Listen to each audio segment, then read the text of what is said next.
कीर्तिवन माल देवता रोड स्थल देहरादून। आज धाद फिर से कलियों का आयोजन लेकर आप लोगों के बीच में, और साथ ही आप लोगों से आपस की बातचीत हम लोग करेंगे। कुछ आपकी बातें, कुछ हमारी बातें, और साथ में पहाड़ी भोजन का स्वाद। हिमालयी जो भोजन है उसकी गुणवत्ता से हम सभी लोग परिचित हैं।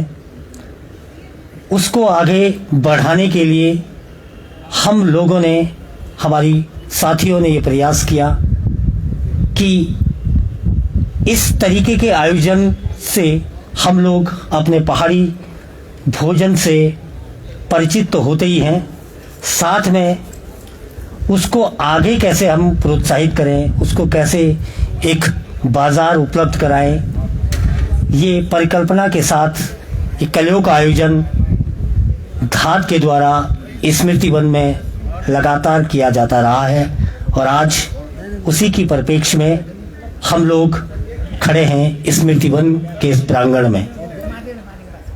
जो संभवतः स्मृति वन में पहली बार आ रहे हैं उन्हें हम बता दें कि ये सामुदायिक सहभागिता के साथ अपने आप में पहला जंगल बनने जा रहा है, जिसे सभी धाद के साथियों ने और जो हमारे सहयोगी अन्य लोग रहे हैं उनके सहयोग से यहाँ पर पौधारोपण करके इसको एक जंगल का स्वरूप देने की कोशिश, पेड़, फूल और दूसरे अन्य पौधे यहाँ पर हम लोगों ने, धाद के साथियों ने लगाए हैं। और साथ में भावनात्मक रूप से उस पेड़ के साथ हम लोगों ने सबको जोड़ा रखा है कि अपने अपने प्रियजनों की स्मृति में हम लोग पेड़ लगाएं, ताकि उस पेड़ के साथ हमारे प्रियजन की स्मृति भी हमेशा अनंत काल तक हमारे बीच में बनी रहेगी।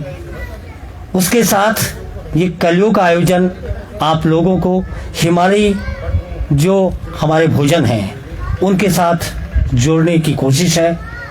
मंजू कारा जी, अगर मेरी आवाज़ सुन रही हो, मंजू कारा जी अगर मेरी आवाज़ सुन रही हो, वो आए और ये जो हमारा कलियों का जो आयोजन है, जो भोजन की परिकल्पना है, उन सब के पीछे जो लगातार मेहनत कर रही हैं मंजू काला जी, साथ ही आज जो भी इस कार्यक्रम में उपस्थित हैं, चाहे वो प्रत्यक्ष रूप से हमारे सामने यहाँ पर प्रांगण में हैं, चाहे फेसबुक के माध्यम से या डिजिटल रूप से हमारे साथ जुड़े हैं, मैं उन सब का धाद की ओर से स्वागत करता हूँ। मंजू कारा जी, एक बार जोरदार तालियों से मंजू कारा जी का आप स्वागत करेंगी। और मैं चाहूँगा कि इस संबंध में अपना संबोधन हमारे बीच में रखेंगी। नमस्कार। सबसे पहले मैं सभी आगंतुकों का कलियों फूड फेस्टिवल में स्वागत करती हूँ। तहे दिल से आप सभी का हार्दिक शुक्रिया अदा करना चाहती हूँ, क्योंकि संडे का दिन है, लिहाजा सभी के कुछ ना कुछ काम होते ही हैं। और चूँकि आप अपने गांव से प्यार करते हैं, अपने पहाड़ से प्यार करते हैं, स्नेह करते हैं, तो शायद आप इसीलिए यहाँ पर आए हैं। तो सबसे पहले मैं ये खुलासा करना चाहूँगी कि जो ये कलियों फूड फेस्टिवल का आयोजन धाद के द्वारा हर महीने के अंतिम इतवार को किया जाता है, इसका उद्देश्य जो हमारे पहाड़ की भोजन परंपरा है उस पर चर्चा करना है। और हालांकि सभी लोग ये भी कह सकते हैं कि भाई हम तो सब खाते ही हैं, झंगोरा कोदा सब हमारी रसोइयों में बनता ही है, लेकिन कई चीज़ें ऐसी हैं कि जो आने वाली पीढ़ी या शायद हम भी नहीं जानते हैं कि हमारी जो भोजन परंपरा है, जो वास्तविक भोजन परंपरा है, वो क्यों है और कैसे है। तो आइए थोड़ी सी चर्चा करते हैं। थोड़ा सा अभी आपका जो भोजन है बनने में समय है तो थोड़ी बातचीत कर लेते हैं। ऐसा हम सभी जानते हैं कि भोजन किसी भी संस्कृति को जानने का एक जरिया होता है। यदि हम किसी भी संस्कृति को जानने का प्रयास करते हैं तो उसका परिधान खान पान ही मेन रूप से आता है। तो हमारी जो पहाड़ की भोजन संस्कृति है वो उसकी भौगोलिक जो स्थिति है उसी के अनुसार है। हाँ, पहाड़ में बारिश कम होती है तो ऊसर खेती होती है, दालें, कुलथ है, उड़द है, राजमा है। जो पहाड़ी ढलान है वहाँ पे ये सब खेती होती है। पहाड़ी पालक हमारे यहाँ होता है और जिसको कि हम लोग पालिंग कहते हैं। बल्कि सुमित्रा नंदन पंत जी ने एक कविता भी लिखी है, लह लह पालक और मह मह धनिया। तो पालक हमारे पहाड़ी जीवन में बहुत रचा बसा है। हम उसकी धापड़ी भी खाते हैं, उसका रायता भी बनाते हैं, पराठे भी बनाते हैं। हर तरीके से हम पहाड़ी पालिंग को यूज करते हैं। हम जानते हैं कि जब भोजन की जब इजाद होती है तो आवश्यकता के अनुसार होती है। तो जैसे कि जिसको हम लोग आजकल सूप बोलते हैं ना, कि गहत का सूप है, 5 स्टार होटल उसको सूप बोल के परोस रहे हैं हम, लेकिन वो एक्चुअली में हमारा गाथोड़ी है। तो सर्दियों के दिनों में जब उड़द की कुलथ की दाल जब बनाई जाती थी तो उसका रसा अलग कर दिया जाता था और उस रसे में काली मिर्च, जीरा, जो भी पहाड़ में मसाला उपलब्ध होता था। अब मैं ये नहीं कह सकती थी कि सबके घरों में काली मिर्च भी रही होगी, अदरक भी रही होगी। जो भी उपलब्ध होता था तो उस रसे को वो अलग से निकाल के और सर्दियों में पीते थे। तो वो सर्दी को भगाने में भी कारगर है और स्वास्थ्य के लिए भी लाभदायक है। और जो शुगर का तो और पथरी का, वो एक पथरी के लिए रामबाण औषध है। और उसी को हम रसम भी कह सकते हैं। जो साउथ में जाइएगा तो उसको कोलू रसम बोलते हैं। तो कोलू या वो उड़द की दाल हॉर्स ग्राम को बोलते हैं। तो खाने की चीजें वही हैं, सबने अपनी आवश्यकता अनुसार उसमें टेस्ट को डेवलप किया। ऐसे ही हमारे पहाड़ में टेस्ट डेवलप हुए हैं। आप अरबी को ही ले लीजिए। अरबी की जो हमारे यहाँ पिंडालू बोलते हैं, कुमाऊं में लोग उसे पिनाऊ बोलते हैं। तो अलग अलग तरीके से उस पिंडालू को यूज करा जाता है। कहीं उसका रायता बनता है, कहीं उसकी सूखी सब्जी बनती है तिल डाल के या भंगजी डाल के, कहीं उसकी तरी बनती है। और जो रवाई का इलाका है वहाँ तो पिंडालू के भर के स्टफ करके भरी रोटी बनती है। और कुमाऊं का जो जनमानस है वो पिंडालू का रायता भी बनाता है। कुछ लोग यदि कुमाऊं में से होंगे तो मेले ठेले होते हैं कुमाऊं में, तो वहाँ पे आलू के गुटके और पिंडालू के गुटके खास तौर पर रायते के साथ खाए जाते हैं, काकड़ी के रायते के साथ। तो लोगों का शौक ही यही होता है कि नहीं, हम मेले में जाएंगे तो रायता और आलू के गुटके या पिंडालू के गुटके खाएंगे। तो एक लोकगीत भी उस पर बना हुआ है, मुझे याद नहीं आ रहा है, कुमाऊं में। तो कहने का मतलब ये अरबी हमारी अरबी है, उनका पिनाऊ है, हमारा पिंडालू है। पहाड़ी ढलानों पे सब उगता है। कहीं कहीं क्या होता है, वैसे हमारा जो सत्यनारायण की जो कथा होती है पहाड़ों में, या जनेऊ या मुंडन संस्कार होता है, सब्जियां होती नहीं थी तो आलू का झोल बनता था, तरकारी पूरी बनती थी। अब आप कहिएगा कि भाई तरकारी क्यों बना रहे हैं उसकी, लेकिन तरकारी भी बनती थी। किस जगह वो तरकारी बनती थी, अब कुछ जरूरी थोड़ी ना है कि आलू हर वक्त उपलब्ध है। तो उनके पास जब अरबी उपलब्ध होती थी तो अरबी की तरकारी बनाई जाती थी और पूड़ी के साथ काटते थे, उसको भोग भी लगाया जाता है। तो सौभाग्यवश मुझे पूरा गढ़वाल घूमने का मौका मिला है। तो आप किसी को पता होगा कि पिंडालू का तरी बनता है, किसी को नहीं मालूम होगा, तो मत विभेद हो सकता है। लेकिन चूंकि अलग अलग छोटी छोटी बेल्ट में छोटी छोटी जगह खान पान के तरीके बदलते रहते हैं। मैंने कहा कि आवश्यकता के अनुसार ही खान पान के तरीके हमारे बदलते रहते हैं। पहाड़ों में जो फसल होती थी, चौलाई की फसल है या ये जो मारसा है, तो मारसे का भी रायता बनता है।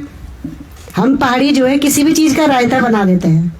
गोदड़ी का जो भी उपलब्ध हुआ, गोदड़ी को उबाला, आज गोदड़ी उपलब्ध नहीं थी, गोदड़ी को उबाला, उसको दही, क्योंकि दही घर में बनी भी है, कुछ नहीं है तो दही में गोदड़ी डाल दी, उसी में भात मिला के खा लिया। लेकिन जब हम उसको परिष्कृत कर देते हैं तो वो रायता हो जाता है। तो इसी तरीके से हमारी ये कोशिश है कि जो हमारे खान पान की जो संस्कृति है बहुत रिच है, जरूरत है उसको जानने की और समझने की। खाली यही नहीं है कि हमने कोदे की रोटी बनाई और चटनी बनाई या हरी सब्जी बना दी, उतना ही नहीं है हमारा खान पान। अलग अलग तरीके से अलग अलग जगहों में अलग अलग चीज़ें बनाई जाती थी। अब जैसे रस भात बनता है चमोली के कुछ इलाकों में, जो दालें बची हुई होती हैं उसको भड्डू में, जो सासू माँ है दाल कुछ है नहीं, बहुएं खेतों में जा रखी हैं, अब खाएंगे क्या है, दाल कुछ है नहीं, तो सासू माँ ने जरा जरा जरा जरा बची हुई दाल भड्डू में उबाली, नमक मिर्च झोंका, टमाटर भी शायद नहीं होता था तो कटा हुआ आम डाला, जो भी, तो उसको रस बना दिया और छक करके उसमें भात खाया। तो अब वो क्या इजाद हुआ, रस भात। अब हम उसको बड़े शौक से परोस रहे हैं कि रस भात है वो, तो वही रस भात है, वही रसम है, वही हमारी दालें हैं। तो हमें जानने की जरूरत है, कंडाली है या कुछ भी है, तो ये जो हम कई लोग कहते हैं कि जी ये आप इसको या व्यावसायिक, ये मेरी सबको ये अपील है कि ये कोई व्यावसायिक नहीं है, आप सभी का सहयोग चाहिए हमको इस संस्कृति को आगे बढ़ाने के लिए, आगे जानने के लिए, समझने के लिए। एक जो उन्हें इमोशनल टच चाहिए इस कलियोड़ फूड फेस्टिवल को, कि इमोशनली लोग अपने खाने को खाएं, सराहें और दूसरों को भी उसको बताएं कि हमारा अपने भोजन पे हमें प्राइड करने की जरूरत है, गर्व करने की जरूरत है। जब हम गर्व नहीं करेंगे तो कैसे कोई दूसरा क्यों उसको खाएगा। तो हमको अपनी रसोई में अपनी जो सामान्य दिनचर्या है उसमें जो पहाड़ी भोजन है उसको जरूर शामिल करना चाहिए। तो हम यहाँ पे जो करते हैं, कुछ लोग कहते हैं कि भाई आप फ्यूजन क्यों कर रहे हैं, उसमें ढाल मेल क्यों कर रहे हैं। ठीक है, वो भी है, वो भी एक भावना से जुड़ी हुई बात है। हमारी जो कोदे की रोटी है, हम उसे कोदे की रोटी बनाते हैं, लेकिन यदि हम उसमें पालक काट के डाल दे रहे हैं या गाजर कस के डाल दे रहे हैं, उसको एक नए तरीके से बना दे रहे हैं, तो हर्ज क्या है उसमें। आप सभी से मैं पूछना चाहूंगी, ज्यादा पौष्टिक बनेगा ना, वो ज्यादा खूबसूरत लगेगा तो लोग उसको खाएंगे। तो जब हम अपने बच्चों को डॉक्टरी पढ़ा रहे हैं, इंजीनियरिंग पढ़ा रहे हैं, अंग्रेजी पढ़ रहे हैं, गढ़वाली भाषा में तो डॉक्टर इंजीनियर नहीं बन सकते ना हम। हमारा जो वेशभूषा है, धोती पहनते थे, नथ पहनते थे, वो त्योखा बांधते थे, तो अब हम जीन्स पहन रहे हैं, सूट पहन रहे हैं, साड़ी पहन रहे हैं, तो उस पर विवाद क्यों नहीं होता। तो खाने पे ही क्यों विवाद किया जाए। हाँ, उसका जो मैंने सूट पहना है या किसी ने जीन्स पहनी, तो वो अंदर से वो पहाड़ी नहीं रहता क्या। पहाड़ी तो रहेगा ही ना। मैं कुछ भी बोलूं, भाषा कोई सी भी बोलूं, मूल रूप से मैं पहाड़न हूं ना, और मुझे उस पर गर्व है। जब मैं अपने खोल में आती हूँ अपने, तो मैं पहाड़न हूँ, पूरी पहाड़न हूँ। ठेचा सलाद बनाऊंगी, ठेचवानी बनाऊंगी, फाड़ू बनाऊंगी, फिर कहीं जाऊंगी फट से कपड़े चेंज करूंगी, दूसरे टोन में आ जाऊंगी। ये तो हमको बैलेंस करनी होती है ना चीजें। तो फ्यूजन इसलिए कर रहे हैं कि ताकि हमारा खाना खूबसूरत दिखे, स्वादिष्ट दिखे और लोग भी अपनाएं। जो गढ़वाल के लोग और लोग पंजाबी हैं, गुजराती, वो लोग भी उस खाने को अपनाएं।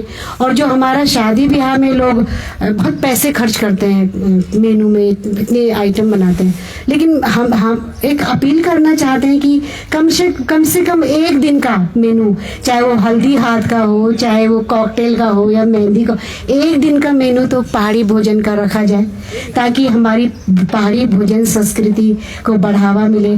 और जो पहाड़ में जो अन्न उगा रहा है काश्तकार, उसको भी सहारा मिले। नहीं तो वो नहीं उगाएगा, झंगोरा नहीं उगाएगा, गैथ नहीं उगाएगा, क्योंकि लोग जब कंज्यूमिंग, क्योंकि शौकिया खाने से नहीं हो सकता भला। शौकिया खाने से जो पहाड़ की खेती है उसका भला नहीं होगा। जब हम उसको रोजनामे की दिनचर्या में, रोजनामे का जो हमारा रोज का जो भोजन है उसमें जब तक हम उसको शामिल नहीं करें, तो हमारी जो ये कवायद है ये बिल्कुल हम अनप्रोफेशनल तरीके से कर रहे हैं, सीधे साधे क्योंकि हमारे पास साधन नहीं है। साधन तभी जब जुटेगा जब आप लोग सहयोग करेंगे, आप लोग जब स्नेह देंगे। तो यही अपील है कि आप अपने रिश्तेदारों को, अपने जानने वालों को पहाड़ी जो भोजन संस्कृति है यहाँ लेके आए, उनको बताएं। अभी मेरे पड़ोस में एक दुकानदार है, तो वो पहाड़ी सब अनाज बेचता है। तो मुझे दीदी कहते हैं, वो एक इसलिए उदाहरण, तो वो बेचता है वो, तो उसने कहा कि दीदी ये लोगों को मालूम नहीं है, लोग पूछते हैं इसको कैसे बनाना है, कैसे। उसने क्या करा, मेरा नंबर दे दिया, अपने दुकान पे अपना मेरा नंबर लगा। अब लोग पूछ रहे हैं कि इसका कैसे तो मैंने बताया, तो उसकी 80,000 की सेल हो गई 2 महीने में, ओनली 2 मंथ में उसकी 80,000 की। क्योंकि लोग खाना चाहते हैं, खरीदना चाहते हैं, लेकिन चूंकि हम सिस्टमेटिक तरीके से किसी चीज को प्रमोट नहीं करते हैं। अच्छा, दूसरा पहाड़ियों की नेहरू जी ने एक शब्द कहे थे, बुरा मत मानिएगा, मैं भी पहाड़ा नहीं हूँ, कि हम लोग ना प्रमोट नहीं करते अपनी चीजों को। अपनी चीजों से प्यार नहीं करते, दूसरी चीजों के पीछे भागते हैं। तो ये बड़ा दुख का विषय है। तो ये जो हमारी ये अपील है सबसे कि पहाड़ी भोजन से स्नेह करें, प्रेम करें। और जो किसी को रेसिपी जाननी है, झंगोरा है, हमारा जो रेड राइस है, हमारी अरबी है, आलू है, किस चीज का रायता नहीं बनता और किस चीज की सब्जी नहीं बनती। मक्की का आटा है, उसमें आप गाजर मिलाएं और मूली मिलाएं तो उस दूसरे तरीके से उसकी छोटी छोटी रोटियां बनती हैं। अपना साग बनाएं तो उसमें जाखे डालते हैं हम लोग। तिल डालिए पालक में तिल डालिए ना, तो कितनी स्वादिष्ट पालक की सब्जी होती है, आप बना के देखिएगा। तो उस तरीके से तिल कंज्यूम होगा। तिल की चटनी तो सभी लोग जानते हैं, लेकिन तिल को हम अपने चावलों में यूज करें। तेज पत्ता हमारे यहाँ होता है, इतने हिमालयन फ्रूट्स हैं, ग्रेवी, सारे जो मसाले हमारे पास हैं। चाय का हमारा पूरा एक कल्चर था, पूरा एक सिस्टम था। नमक डाल के ठंडे इलाकों में लोग पीते थे, तेजपात डाल के, अदरक, लेकिन हम सब भूल गए। हम बाजार में होटल में जाके खाएंगे, छोला भटूरा सब खाते हैं, लेकिन अपनी पहाड़ी चीजों को नहीं खाते। तो मेरी ये अपील है कि जो पहाड़ी जो हमारा भोजन है उसको जरूर से जरूर अपनाएं। और यहाँ पे हमने डिस्प्ले भी किया है जो पहाड़ का अन्न है। और किसी को कुछ क्वेरी चाहिए तो हम आप उपलब्ध हैं हमेशा। तो इतना ही कह के मैं अपनी बात समाप्त करना चाहूंगी ताकि कार्यक्रम आगे बढ़े और थोड़ी भोजन की भी तैयारी हो जाए।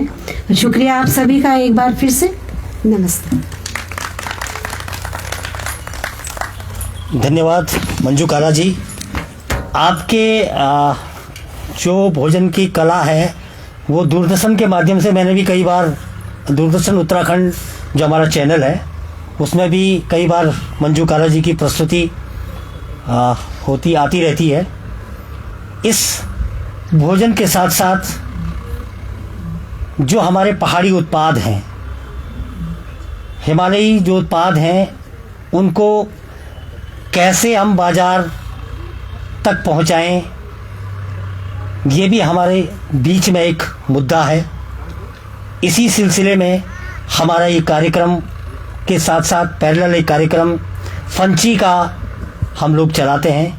तो इस फंची कार्यक्रम के जो संयोजक हैं हमारे धात के कर्मठ साथी श्री साकेत रावत जी, मैं आपसे निवेदन करूंगा कि आएं और फंची के संबंध में आप लोगों को अवगत कराएं। साकेत रावत जी। नमस्कार आप सब लोगों को। मैं यूजुअली बोलता नहीं हूं, पर आज क्योंकि किशन सिंह जी हैं नहीं जो देखते हैं इसे, तो मेरी जिम्मेवारी पड़ी है। फंची जो है एक जिद है। ये स्मृति वन जो है ये भी एक जिद थी मिस्टर नवानी की। जब ये ज़मीन हमें दिखाई गई थी, उन्होंने कहा नहीं इसी में हम जंगल तैयार करेंगे। उसी लहजे में हम कह सकते हैं कि फंची भी एक जिद है कि हमें पहाड़ों के उत्पाद लोगों तक पहुंचाने हैं। जो भी लोग इस्तेमाल नहीं करते उन्हें भी बताएं, हेल्दी फूड है, अच्छा अनाज है, ऑर्गेनिक है। ऑलमोस्ट 90% जो आता है पहाड़ से नीचे वो आपको ऑर्गेनिक ही मिलेगा। आप पहाड़ों में कहीं पे आपको यूरिया के बैग नहीं नजर आते। नेचुरल है, जब जाएगा नहीं तो यूरिया के बैग कहाँ नजर आएंगे। बाकी खाद वाद के फिर अभी भी हैं, पर यूरिया के नहीं है। तो हमारी एक पहल है कि हम चाहते हैं, हम प्रिक्योर करते हैं गाँव से सीधे, तो मिडिल मैन को हमने हटाया। हम नो प्रॉफिट नो लॉस पे वो सामान आपके घर तक पहुंचाते हैं। ऑल ओवर इंडिया पहुंचा रहे हैं, जितने भी हमें लोग सपोर्ट करते हैं। मैं भी चाहूँगा आप लोग इस जिद का हिस्सा बने और पंची का आगे आपको लिंक वगैरह सब मिल जाएंगे यहाँ पे, उससे आप अप्रोच करें हमें। हम ये गारंटी देते हैं कि बेस्ट क्वालिटी ऑर्गेनिक पहाड़ी अनाज हम आप तक पहुँचाएंगे। Thank you.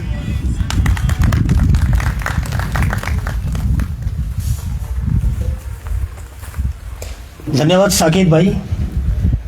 बशीर बद्र जी का एक शेर है जो आपको देख के अक्सर याद आता है कि जिस दिन से चला हूं मेरी मंजिल पे नजर है, जिस दिन से चला हूं मेरी मंजिल पे नजर है, आंखों ने कभी मील का पत्थर नहीं देखा, इन आंखों ने कभी मील का पत्थर नहीं देखा।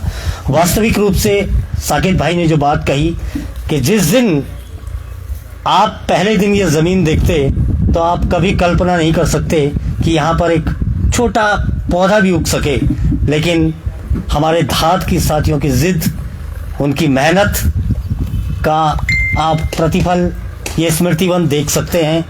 ये उदाहरण है कि सामुदायिक सहभागिता के साथ कैसे समाज को आगे बढ़ाया जा सकता है। तो ये हमारी धात के साथियों की ही मेहनत है। अब मैं हमारा जो कार्यक्रम अभी आपने देखा होगा, अगस्त के महीने में हरेला, जो हमने पूरा महीना हरेला महीना पूरे देहरादून के साथ साथ पूरे उत्तराखंड, भारत, यहाँ तक कि विदेशों में भी इस बार धात के साथियों ने हरेला को सेलिब्रेट किया। तो इसके पीछे औरों की जो भी मंशा रही होगी, मेरी व्यक्तिगत ये सोच थी कि धूप तो धूप है साहब, उससे शिकायत कैसी। धूप तो धूप है साहब, इससे शिकायत कैसी। इस बरसात में एक पेड़ लगाइए साहब, इस बरसात में एक पेड़ लगाइए। तो हमारे साथियों की ये परिकल्पना है कि ये पूरी धरती फिर से हरी हो। इसी परिकल्पना को लेकर के 2010 से जो अभियान हरेला का धात के साथियों ने शुरू करा था, तो इस अभियान में 2022 में हमारे साथ कुछ साथी जुड़े थे। उनमें से मैं चाहूँगा श्री उनियाल जी से कि वो लिस्ट, और विनोद जी अगर मेरी आवाज़ सुन रहे हो, विनोद,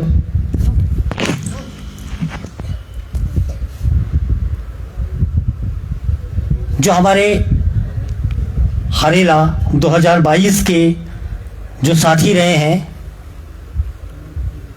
उनके प्रशस्ति पत्र, उनके सम्मान पत्र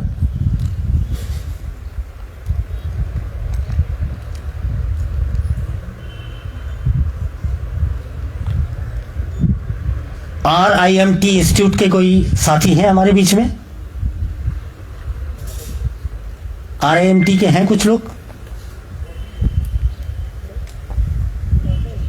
कोई RIMT के हैं साथी? संभवतः RIMT के साथी हमारे बीच में नहीं हैं, लेकिन मैं आपको बताना चाहूँगा कि RIMT के जो छात्र थे, होटल मैनेजमेंट जो इंस्टीट्यूट है, उनके छात्रों द्वारा हरेला 2022 में हमें विशेष सहयोग दिया गया। इसीलिए आज ये मंच उन्हें सम्मानित करता है। लेकिन मैं समझ रहा हूँ कि वहाँ से कोई भी उपस्थित नहीं है, तो हम कार्यक्रम को अगले हिस्से में ले जाते हैं कि हरेला को हमने बहुत सारे स्कूल्स में देहरादून में हमने आयोजन करा। बहुत सारे स्कूलों का हमें सहयोग प्राप्त हुआ। तो आज ये मंच हमारे उन विद्यालयों को भी यहाँ पर सम्मानित करता है। मेरा उनियाल जी से निवेदन रहेगा कि वो ऐसे जो विद्यालय जिन्होंने हमारी इस अभियान में हमारा सहयोग साथ दिया, सबसे पहले हरेला सहभागी सम्मान राजकीय पूर्व माध्यमिक विद्यालय बनियावाला सहसपुर देहरादून। हमारे बीच में अगर हो, नहीं है? राजकीय पूर्व माध्यमिक विद्यालय बासागाड़ सहसपुर, राजकीय प्राथमिक विद्यालय रिखोली सहसपुर देहरादून। उनियाल जी से मेरा निवेदन रहेगा कि ये सम्मान पत्र, सहभागी सम्मान आप विद्यालय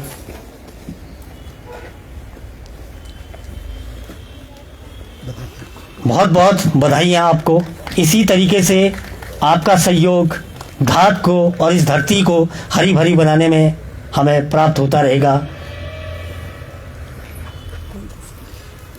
RIMT institute of hotel management Suman Vihar Badripur Jogiwala, राजकीय प्राथमिक विद्यालय भितरली सहसपुर देहरादून, ये भी नहीं है। राजकीय पूर्व माध्यमिक विद्यालय कैंचीवाला सहसपुर देहरादून।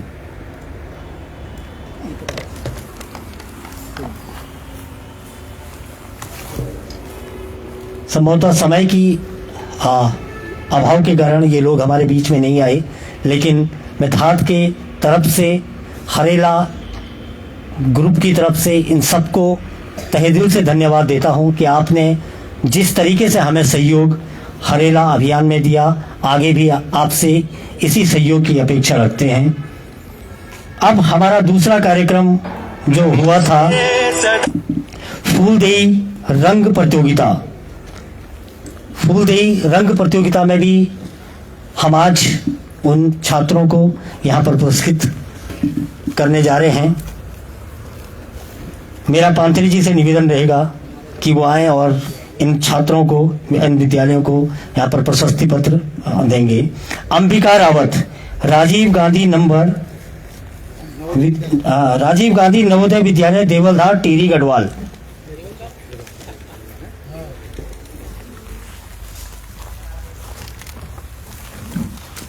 कृपया तालियों के साथ इन विद्यालयों का, इन छात्रों का नमस्ते।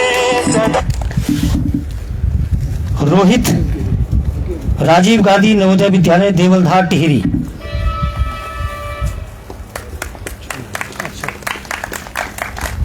नेहा सेमवाल, राजीव गांधी देवलधार, टिहरी गढ़वाल।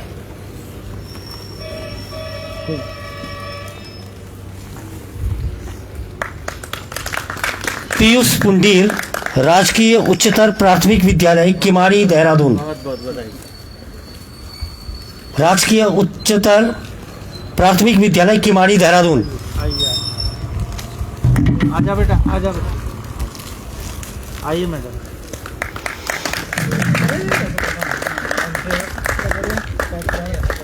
दिव्यांशी पुंडीर, इनको चित्रकला में दिया गया है, राजकीय प्राथमिक विद्यालय रिकोली, देहरादून।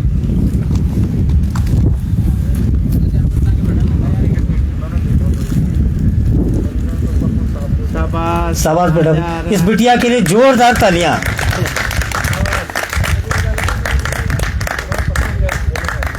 समीर, राजकीय उच्चतर प्राथमिक विद्यालय गलज्वाड़ी, देहरादून।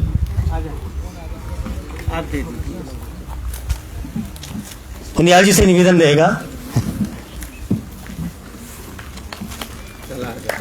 ये हमारे पांथरी जी का ही छात्र है और पांथरी जी का ही विद्यालय है। बबीता, राजकीय प्राथमिक विद्यालय जलगांव, चमोली, गढ़वाल। इनको चित्रकला में दिया गया है। बहुगुणा जी, मैडम बहुगुणा जी, आप भी आएंगी। गुरु जी आप बने रहें गुरु जी।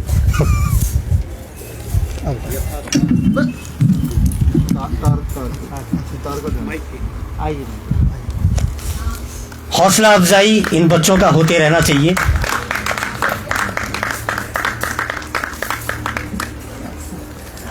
अथर्व, राजकीय उच्चतर प्राथमिक विद्यालय लाल तप्पड़, देहरादून। इनको भी चित्रकला में प्रतिभाग करने पर यहाँ पर पुरस्कृत किया गया है। अथर्व।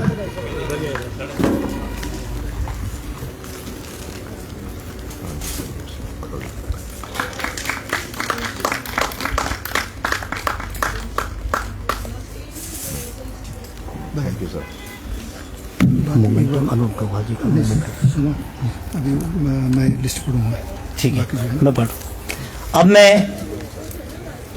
श्री उनियाल जी को यहाँ पर आमंत्रित करूंगा कि जो लोग हमारे बीच में उपस्थित नहीं हो पाए कारणवश, उनका नाम और उनका आभार व्यक्त करेंगे श्री उनियाल जी।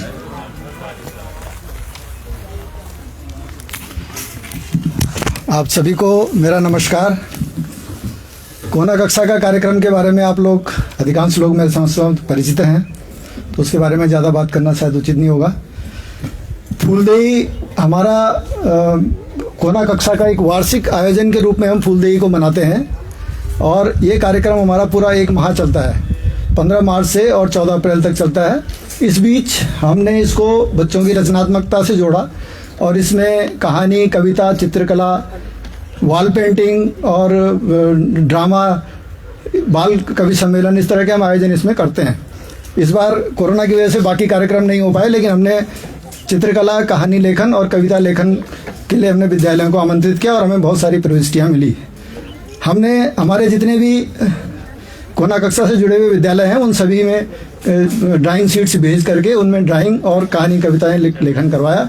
उसमें से फिर हर विद्यालय से जो श्रेष्ठ प्रविष्टि थी उनको छांटने के बाद फिर उनमें से हमने कुल 50 प्रविष्टियां फाइनल उसके लिए छांटी हैं और जिनमें से कुछ आपने देख लिया, यहाँ पे हमें पुरस्कार दिए हैं, बाकी का मैं थोड़ा नाम लेना चाहूँगा। राजकीय प्राथमिक विद्यालय उसाड़ा, यहाँ से कक्षा 5 का छात्र सूरज है। राजकीय प्राथमिक विद्यालय ब्रह्मपुरी देहरादून, यहाँ से छात्र कक्षा 5 का शोएब। राजकीय इंटर कॉलेज क्यारा, कक्षा 9 का छात्र अभिनव नेगी। राजकीय प्राथमिक विद्यालय रांसी रुद्रप्रयाग, कक्षा 5 की छात्रा जिया नेगी। राजकीय कन्या उच्च प्राथमिक विद्यालय बुरासी पौड़ी गढ़वाल आदर्श रावत, कक्षा 7 का छात्र।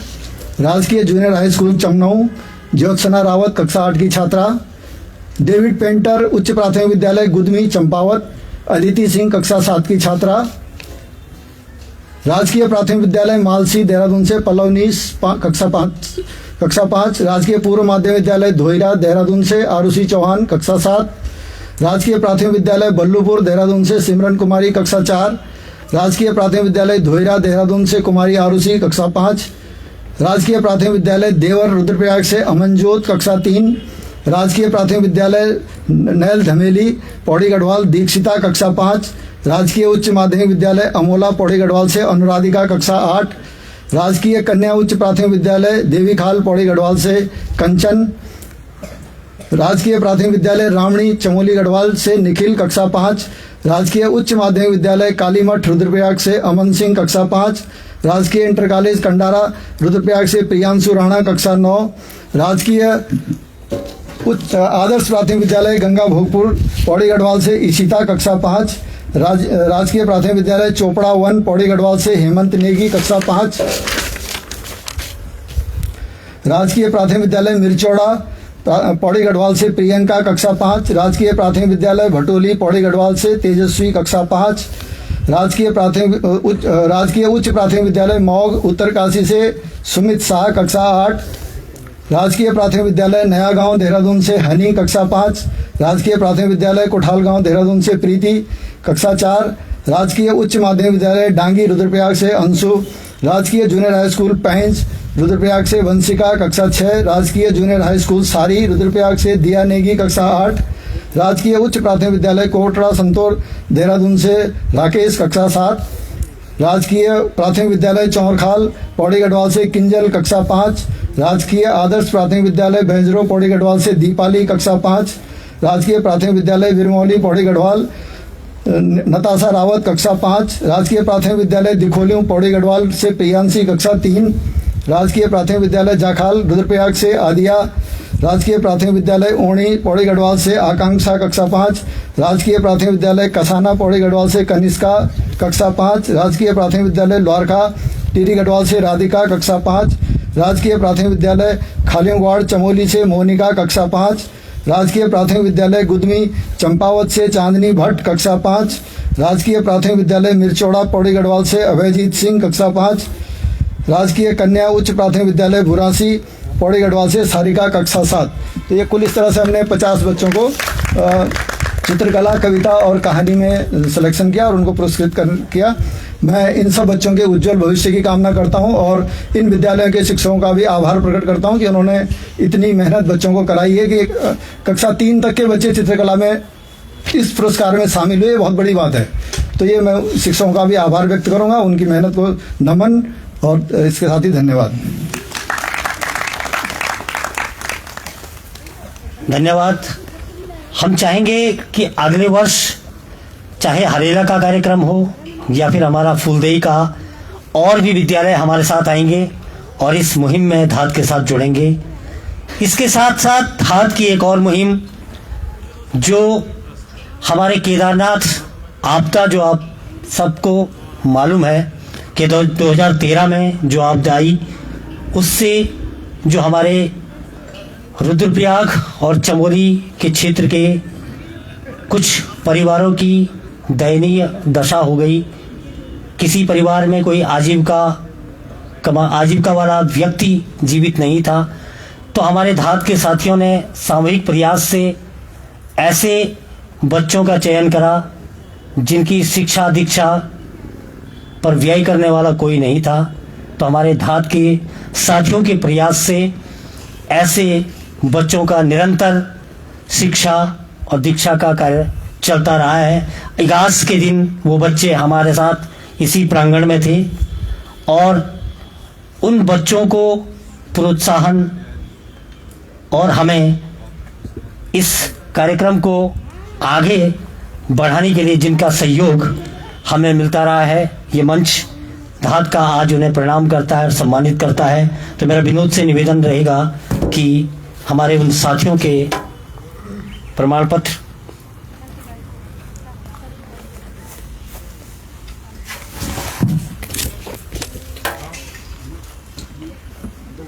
मेरा उनियाल जी से निवेदन रहेगा और पांथरी जी से कि हमारे ऐसे साथियों को आप सम्मान पत्र यहाँ से देंगे।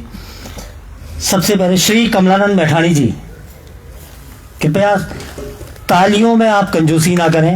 हमारे कार्यक्रम निरंतर जो है आप लोगों के सहयोग से ही आगे बढ़कर मैं रहूंगा। चाहूंगा आप भी आए मैम, प्लीज।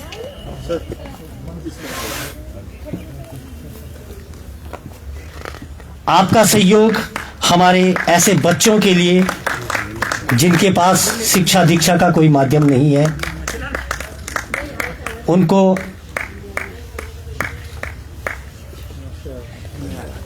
श्री तन्मय ममगाई जी भी हमारे बीच में आ चुके हैं। हमारे सचिव महोदय श्री समदर्शी बर्थवाल, श्री समदर्शी बर्थवाल जी को मैं चाहूंगा।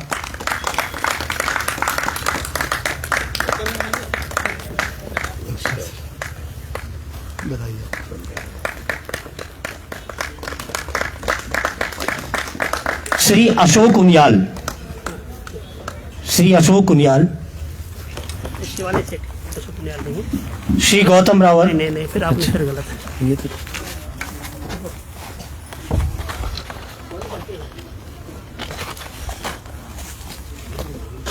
तुमने ऊपर नीचे उतना अलग नाम सबके पढ़ लेते हैं, कोई देख। ना ना वो अलग थे ना, इन्होंने सभी ऐसी कर दी। उल्टे कर दिए ना। ये है शिव शिवाली।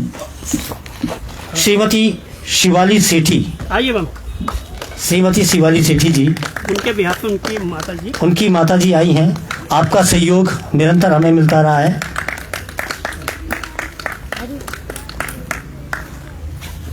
अच्छा, उनके विनोद छाबड़ा जी, उनके विनोद छाबड़ा जी, आपका भी स्वागत करते हैं।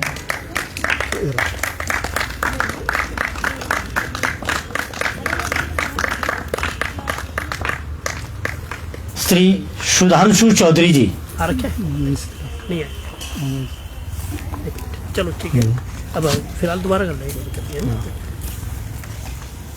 आप सबका तहे दिल से धन्यवाद कि आपने केदारनाथ पुनरुत्थान के लिए हमें सहयोग दिया और आगे भी हमें आपका सहयोग मिलता रहेगा। इस स्मृति वन के लिए जो विशेष सहयोग इस समय आवश्यकता थी, हमारी जो सड़क में पेड़ लगे हैं उनको पानी देने की एक समस्या हमारे बीच में आ रही थी। तो हमारे साथियों ने एक उपाय निकाला कि एक हाथ गाड़ी लेकर के जो हमारे सड़क के पौधे हैं उनको सींचा जाए, क्योंकि पेड़ों के बारे में धारणा है कि पेड़ों के नीचे ऐसा क्या है, पेड़ों के नीचे ऐसा क्या है कि कोई बुद्ध बन जाता है तो कोई न्यूटन, कोई बुद्ध बन जाता है तो कोई न्यूटन। यही सोच हमारे साथियों में रही है। तो इसी सोच को आगे बढ़ाने के लिए हमारे उन पेड़ों को पानी देने के जो हमारी रूपरेखा थी उसको कार्य रूप में परिणित करने के लिए श्री अनूप डोभाल जी, चले गए, देखा। हाँ, उन्होंने, मैं आप सबको बताना चाहूँगा, उन्होंने हमें एक हाथ रिक्शा यहाँ पर डोनेट करा है। उस पर पानी की टंकी रख करके जो हमारे सड़क के जो पेड़ हैं उन तक पानी पहुँचाने का काम इस हाथ रिक्शा से होगा। तो मैं चाहूँगा कि अनूप डोभाल जी के लिए जोरदार तालियां हमारे इस मंच से उनके सम्मान में। अब हम पहुंचते हैं ऐसे पड़ाव पर जहां आपकी भूमिका ज़्यादा हो जाती है, हमारी कम हो जाती है। हमने शुरू में कहा था कि वार्तालाप दोनों तरफ से हो, तभी किसी गोष्ठी का, किसी आयोजन का मज़ा आता है। तो अब ओपन माइक हमारा है। जिस भी अतिथि को, जिस भी सदस्य को जो भी वक्तव्य रखना है, गाना गाना है, कोई संस्मरण सुनाना है, तो मंच आपके स्वागत के लिए। चलिए हमारे तन्मय बमगाई जी, जोरदार तालियां। सबको नमस्कार और विलंब के लिए क्षमा चाहता हूँ। असल में सुबह आए थे, व्यवस्था करके जाते हैं, और कई बार मैं जानबूझ के विलंब से आता हूँ कि ताकि जिन लोगों को हम चाहते हैं कि ये जिम्मेदारी लें वो अपने स्तर पर इसको निभाएं और आगे बढ़ें। और अच्छा चल रहा है, पिछले 2 वर्षों की यात्रा है। मैं विशेष रूप से इसलिए आया क्योंकि बहुत सारे जो डोनर्स हमारे बीच में यहाँ पर आए हैं और जो नहीं आ पाए उनका मैं विशेष रूप से आभार प्रकट करता हूँ, क्योंकि धात की हमने पिछले 3.5 दशकों की यात्रा आम समाज के सहयोग से और आम समाज को शामिल करते हुए करी है। और हमारी ये जिद रहती है कि हमारे जितने भी कार्यक्रम हो वो अपनी खाद पानी, अपनी ताकत समाज से ग्रहण करें। और चाहे हमारा पुनरुत्थान कार्यक्रम था जिसके लिए हम लोगों ने आज सुंदरशी बड़थवाल जी को, माला दास जी को, शिवाली सेठी जी को धन्यवाद के रूप में छोटा सा मोमेंटो प्रतीक चिन्ह दिया, और हमने उनको बुलाया आज की तारीख में विशेष रूप से आने के लिए यहाँ पर, इसलिए कि ये छोटा सा जेस्चर है जो हम उनको एक मोमेंटो दे रहे हैं। हम क्या मतलब, लेकिन हम इस बात को बहुत स्पष्ट रूप से मानते हैं कि जो भी अच्छे लोग हैं, जो भी अच्छी दुनिया के लिए अपनी तरफ से छोटा सा योगदान करना चाहते हैं, जो किसी बच्चे की शिक्षा के लिए उनके अंदर भावना थी कि हाँ हमको इस अच्छे कॉज में जुड़ना चाहिए, तो हमको उनको रिकॉग्नाइज करने से ज़्यादा सब लोगों के सामने उनको लाना चाहिए, क्योंकि अच्छे उदाहरण समाज में खड़े करने बहुत ज़रूरी हैं। हमारे गुप्तदान की बहुत परंपरा है। तो मुझसे बहुत सारे लोग जो यहाँ डोनेट करते हैं वो कहते हैं नहीं यार आप हमारा नाम मत लिखिए, हमें हमको फ़ोटो नहीं लगाना इसमें। तो हम उनसे हमेशा कहते थे कि दरअसल में हम आपको नाम देने के लिए नहीं कर रहे काम, हम तो दरअसल में समाज में इस धारणा को तोड़ते हैं। जो लोग कहते हैं कि समाज बहुत ख़राब हो गया है, कोई किसी की मदद नहीं करता, कोई किसी का साथ नहीं देता, ऐसा बहुत हम अक्सर नेगेटिव बातें बहुत करते हैं। मैं आपको बताऊं कि धात के सारे कार्यक्रम समाज ही चलाता है, और हम उनको सामने ला के केवल बताते हैं कि देखो ये वो लोग हैं जो हमारे पीछे से हमारे कहने भर से किसी बच्चे की शिक्षा में दे रहे हैं। सुंदरशी बड़थवाल जी मेरे जीजा जी लगते हैं, उनको पता नहीं कि वो किस बच्चे के लिए कर रहे हैं, वो तो मुझको देख के उन्होंने कहा भाई तू कर रहा है तो अच्छा कर रहा है, वो ऐसे कर दिया। लेकिन जो उनकी भावना थी वो पवित्र थी, उनको लगता था कि यार चलो मैं इस बहाने किसी के लिए कुछ कर पा रहा हूँ। शिवाली सेठी जो जिसको आज हमने पुनरुत्थान के लिए धन्यवाद दिया यहाँ से, वो अमेरिका में रहती है और हर साल मुझे परेशान करती है कि भैया बताओ किसको देना है, मैं कुछ करना चाहती हूँ। और बाकी लोगों को तो हम कभी रिमाइंड करा भी देते हैं, लेकिन वो मुझे रिमाइंड कराती रहती है। तो फिर मेरे को बड़ा नैतिक दायित्व रहता है कि मैं उसके जो वो करना चाहती है उसको सही रास्ता दे पाऊँ। तो इस बार 2 लड़कियाँ ऐसी हैं जो जिनके पिता एक DTP ऑपरेटर थे और कोरोना में उनका निधन हो गया। एक लड़की का पैर खराब है, तो उसके पैर में हर साल उसका जो आर्टिफिशियल लिम्ब होता है वो 3 साल बाद जब उसकी हाइट बढ़ती है तो उसको बदलना पड़ता है। और एक बड़ी बहन है उसकी, उनका अर्निंग मेंबर उनके पिताई थे, और फिर हम लोगों ने तय किया कि उसकी एजुकेशन के लिए सपोर्ट करेंगे। तो शिवाली ने कहा कि भैया इसको जब तक इसने ग्रेजुएशन करना, जो भी कुछ करना चाहेगी मैं इसकी एजुकेशन के लिए सपोर्ट करूँगा। तो इसलिए हमने शिवाली को यहाँ बुलाया कि हम ये बताएं कि दुनिया में बहुत सारे अच्छे इंसान हैं और अच्छाई पर और इंसानियत पर भरोसा रखने वाले बहुत सैकड़ों लोग हैं।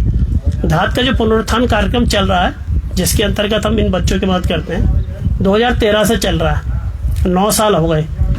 अभी 54 बच्चों के लिए हमने प्रोविजन किया हुआ है इसमें अभी वर्तमान में। एक समय में उसमें 175 और 200 बच्चे तक रहे। 9 साल में प्योरली पब्लिक सपोर्ट, यानी जनता ने डोनेशन दिया, किसी ने 100, 200, किसी ने पूरे बच्चे का सपोर्ट किया। 43 लाख रुपए से ऊपर ज्यादा हम कलेक्ट करके बैंक में ट्रांसफर कर चुके, आप सोचो। तो इसका मतलब समाज में अच्छे लोग हैं, तभी तो वो पैसा आया। वो मैं किसी के पास कभी व्यक्तिगत रूप से गया ही नहीं, मतलब ऐसे बोलने के लिए कि आप लोगों को लगा अच्छा काम हो रहा है, वो जुड़े। तो इसके लिए मुझे ऐसा यकीन हुआ है इस पूरी यात्रा में कि अगर आप एक अच्छा फोरम एक अच्छी संस्था बना के रखते हैं तो लोग अच्छी जगह अपने आप जुड़ते हैं आकर, और ऐसे अच्छे अच्छे लोगों ने इस धात के सारे काम करे हैं। तो पुनरुत्थान के साथ स्मृतिवन आपके सामने उदाहरण है। ये भी 2 साल पहले शुरू किया। जब पौधे लगा रहे थे तो जंगलात वालों ने कहा कि भाई साहब गड़बड़ जगह आ गए, यहाँ पर पौधे लगेंगे नहीं। आप देखो आपके सामने 8-8, 10 फुट के पौधे खड़े हुए हैं, और इनको लगाने वाले जो लोग थे जिन्होंने हमारे इस विचार में साथ दिया, फिर लोग थे जिन्होंने 1100 रुपये दिए कि चलो मेरे नाम से पौधा लगाओ। कई बार पौधे सूख भी जाते हैं, होता है, बारिश, पानी, कीड़ा 50 चीज़ों, बहुत दिक्कतें आई, लेकिन फिर देखो समाज ने खड़ा कर दिया।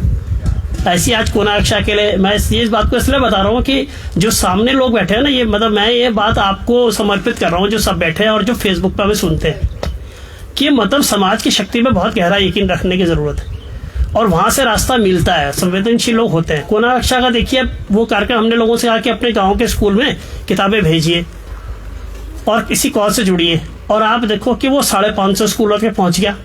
550 लोग हैं जो ऐसे 550 स्कूलों में किताबें दे रहे हैं हमारे मार्फत, और अधिकतर लोग ऐसे हैं कि जिन्होंने कभी ना वो स्कूल देखा, जिन्होंने भी कभी वो किताबें देखी, ना उनको शिक्षक को जानते, लेकिन उनको लगा ये अच्छा काम। तो धात की यात्रा दरअसल में समाज पे यकीन की यात्रा है, कि हमको यकीन हो कि समाज में अगर आप कुछ भी अच्छा करना चाहते हैं और अगर आप पूरी ईमानदारी से, ऑनेस्टी से करते हैं, उसे एग्जीक्यूट करते हैं, तो उसका रिस्पॉन्स आता है। बस थोड़ा धैर्य रखना पड़ता है। जब हम पुनरुत्थान के लिए, हम बच्चों के लिए हमने पैसा कलेक्ट किया, तो ONGC से भी कुछ लोगों ने बात करी। तो मेरा एक दोस्त था जो संभाल रहा था, तो उसको चिंता हुई। उसने कहा 3 साल के लिए तो हमारे पास पैसा है इन बच्चों को देने के लिए, 3 साल के बाद क्या होगा। तो फिर हमने बात, तो मैंने उनसे, तब मैं उनसे कहता था, मैंने कहा देखो ऐसा है कि हमारी जिम्मेदारी है एक अच्छा काम खड़ा कर रही है। अगर लोग साथ देंगे तो चलेगा, नहीं देंगे तो हम हाथ जोड़ देंगे। क्या कर सकते हैं भाई, जितना हमारी सामर्थ्य हमने किया। मैं एक बच्चों को दे सकता हूँ अपनी सैलरी से, 2 को दे सकता हूँ, इससे ज्यादा तो मेरी सामर्थ्य है नहीं। लेकिन आप देखो कि वो जो समाज पे यकीन था, 9 साल हो गया चल रहा है। बीच में उसमें 25 बच्चे कम हो, थोड़ा बहुत कम हो गए थे कोरोना में। अब इस बार हमने आयोजन किया तो 54 लोग सपोर्ट के लाए। कमलान मैठानी जी बैठे हुए यहाँ पर। तो अपने आप लोगों ने कहा, मैठानी जी को हमने फोन नहीं किया, मैठानी जी हमें फोन किया कि भाई साहब मैंने ना एक बच्चे के लिए डोनेट करना है। उन्होंने केवल व्हाट्सएप पे पढ़ा। तो मैं सोचता हूँ कि ये हमारे को एक विश्वास दिलाता है इस दुनिया में। तो मैं अक्सर जो लोग दुनिया में विश्वास खो देते हैं बहुत जल्दी सामाजिक कामों में, मैं उनको ये बताता हूँ कि अगर हम विश्वास रखते हैं तो रास्ता मिलता है। बस ऑनेस्टी से काम करने की जरूरत है। और इतना ही बोलूंगा। आज मयंक छाबड़ा जी, छाबड़ा फैमिली पूरी आई है, उनका स्वागत है। उनको बहुत समय से बुला रहा था और आज आए। वो आज उनको पहाड़ का अच्छा सा भोजन भी कराएंगे। मैंने कहा था जरूर करना। संगीता दीदी क्या आप देख रहा हूँ, नमस्कार। और जिनको नहीं पहचान, राजेश्वरी नेगी जी, ज्योति जोशी जी, सबका स्वागत है। सुरेश कुकरेती हरेला से इस बार जुड़े हैं, लगातार आ रहे हैं हमारे साथ। कृष्ण कोटनाला जी जो नवोदय विद्यालय टिहरी से है, वहाँ के शिक्षक हैं, बहुत एक्टिव टीचर है, अपने बच्चों को खूब पार्टिसिपेट कराते हैं। आजकल एक हमारा अभियान और चल रहा है, एक चिट्ठी लिखिए करके। कोना रक्षा जो कार्यक्रम है उसमें 14 नवंबर को जब नेहरू जी का जन्मदिन था, और नेहरू जी को लोग इसलिए जानते हैं कि उन्होंने अपनी बेटी के लिए, हाँ, तो जो नेहरू जी ने के बारे में सबसे अच्छी बात कही जाती है कि उन्होंने जो चिट्ठियाँ लिखी हैं इंदिरा गांधी को अपने जेल में रहते हुए, वो चिट्ठियाँ दरअसल में जो भारत पर उनकी किताब है पूरी, उसका आधार है। तो हमको लगा कि चलो इस बहाने को, इस संदर्भ को लेकर के हमने सब बच्चों को कहा कि चिट्ठियाँ लिखो। और चिट्ठियाँ किनको लिखो, जिन्होंने अपने स्कूल के लिए किताबें भेजी है। उसने 100 रुपये अपनी तनख्वाह में से, अपनी कमाई से निकाल करके सोचा एक अच्छे काम में लगाता हूँ, तो उसको धन्यवाद दो और बताओ कि तुमने क्या पढ़ा है। और अभी मैं फेसबुक पर रोज डाल रहा हूँ, इतनी सारी चिट्ठियाँ आ रही हैं, बच्चे कैसी कैसी बातें लिख रहे हैं। कोई चुटकुले सुना रहे हैं कि भाई सर हमको चंपक बहुत अच्छी लगती है, कि उसमें चुटकुले बहुत आते हैं। और बहुत सारी अच्छी चिट्ठियाँ आ रही है। तो बच्चों का एंगेजमेंट देख के मजा आ रहा है, अच्छा लग रहा है कि हिस्सेदारी कार्यक्रम बढ़ रही है। बस ये हिस्सेदारी बनाए रखनी है। आज के कलियों के बारे में तो मंजू जी ने आपको बताया होगा, वो उसकी डिजाइन वही कर रही हैं। साकेत जी इसको बैक स्टेज संभाल रहे हैं। और सभी को आभार। और गौचर से संगीता भगोड़ा जी भी हमारे बीच में आई, मैं आप पहचान रहा हूँ, नमस्कार। दरअसल में हमारी साथ दिक्कत ये होगी कि धात के अब जितने डोनर्स टीचर्स आदों को तो मैं ही नहीं पहचानता, जो जिसको सबको पता होना चाहिए, क्योंकि बहुत सारे लोगों से बरसों बरस फोन पे बातचीत हो रही है और फिजिकली बहुत कम लोगों से मिले। अभी पुनरुत्थान के भी 54 में से 26 डोनर ऐसे हैं जिनको मैं कभी जिंदगी में मिला ही नहीं हूँ। वो बस फोन पे बात करते हैं और मुझे कहता है कि भाई साहब हमने पैसा भेजना है या कुछ मदद करनी है। तो एक अच्छी दुनिया बन रही है धात के साथ। इस दुनिया पर यकीन रखना। और आप जब भी आपको कॉल मिले, कभी अवसर मिले, हम हर महीने की चौथे रविवार को इस कलियुग का आयोजन करते हैं और आप आओ, शिरकत करो। बेसिकली इसके साथ भी एक सोशल कॉज जुड़ा हुआ है। हमको बहुत सारे लोग कहते थे कि पहाड़ का अनाज का प्रमोशन सरकार भी कर रही है, सब भी कर रही है, लेकिन आप बहुत कम चीज़ें देखोगे कि इसकी अवेलेबल है मार्केट में। तो हमको लगता था कि इसका उत्तर तलाशना चाहिए कि अगर वहाँ का अन्न उत्पादन एक बड़ी इकोनॉमिक्स नहीं जनरेट करता, यहाँ के लोगों को पलायन करना पड़ता है या वहाँ छूट रहा है, तो हम उसका कुछ ऐसा फूड प्रोडक्ट बना सकें जो कि पॉपुलर हो, बहुत सारे लोग उसे अपने जीवन में शामिल करें। उसके लिए कलियो हर महीने करते हैं। तो ये भी एक तरह का वैचारिक आयोजन है भोजन के साथ साथ, इसके साथ भी जुड़िए। और हर महीने की चौथे रविवार हम आते हैं और भी बहुत सारी एक्टिविटी करते रहते हैं। जब जुड़ेंगे तो सब मालूम पड़ता रहेगा। और बाकी जिनको मैं नहीं पहचान पा रहा हूँ, बहुत सारे लोग, उन सबको भी नमस्कार। और यात्रा जारी रहे और सभी लोग जो आते हैं उनसे निवेदन रहे कि बार बार आते रहें। और मैं चाहूँगा कि आप कोई आकर अपनी बात ज़रूर रखें यहाँ पर, जो भी कोई अपनी, मैं चाहूँगा समदर्शी वड़थाल जी जरूर आए। आप जी हमारे SBI से रिटायर्ड DGs रहे हैं, वहाँ की ट्रेड यूनियन एक्टिविटीज़ को आपने लीड किया बहुत समय तक। तो और देहरादून उत्तराखंड के भी बैंक के कन्वीनर रहे, बैंक एसोसिएशन के। तो मैं चाहूँगा वो अपने आशीर्वाद ज़रूर दें और उसके बाद कोई भी व्यक्ति आना चाहे अपनी बात रखेंगे।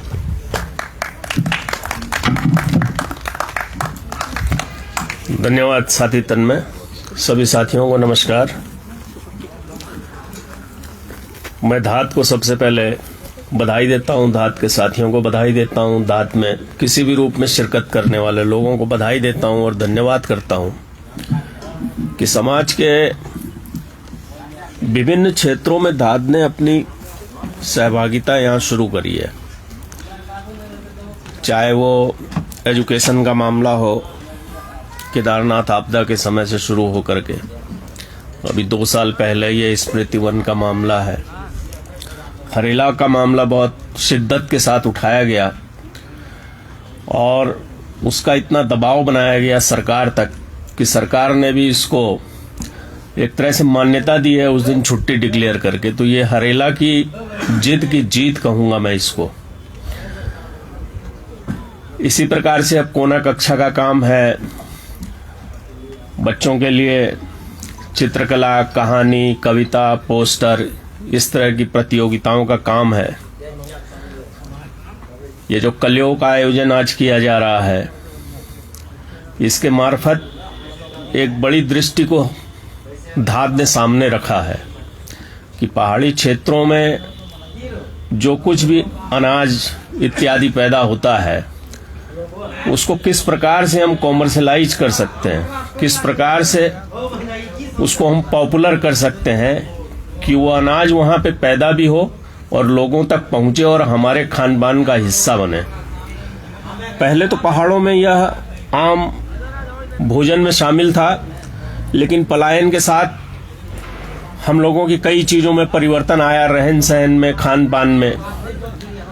जो चीज़ आसानी से उपलब्ध हो जाए उसको खाने के रूप में बनाना, जिसको आसान हो, जिसकी प्राइसिंग कम्पिटिटिव हो, जो थोड़ा पौष्टिक भी हो, अगर ये सारी चीज़ें मिल जाती हैं तो निश्चय ही हमारे खान पान का हिस्सा बन जाता है। पहाड़ी उत्पादों को बनाने में, कुछ उत्पादों को उनका भोजन बनाने में, जो हमारे सामान्य भोजन की चीज़ें हैं उनसे कुछ ज़्यादा मेहनत लगती है, उसमें थोड़ा ज़्यादा परिश्रम करना पड़ता है, या वो उत्पाद अवेलेबल नहीं हो पाता है। अवेलेबल ना होने के पीछे पहाड़ों में पलायन भी एक समस्या रही है। पलायन के साथ साथ जो लोग हैं भी वहाँ पे कर भी रहे हैं, तो वहाँ पर जंगली जानवरों के आतंक से भी फसलों को काफ़ी नुकसान होता है। ये चीज़ें भी सरकार तक पहुँची हैं। अभी उत्तराखंड के मुख्यमंत्री धामी जी ने IAS जो मशीनरी है उसको संबोधित करते हुए कहा कि बंदरों की बहुत बड़ी समस्या हो गई है पहाड़ों में, ये फसलों को बहुत नुकसान पहुंचा रहे हैं। फसल पैदा करने के लिए जो लोगों का एक स्वाभाविक रुझान था वो कम होता जा रहा है।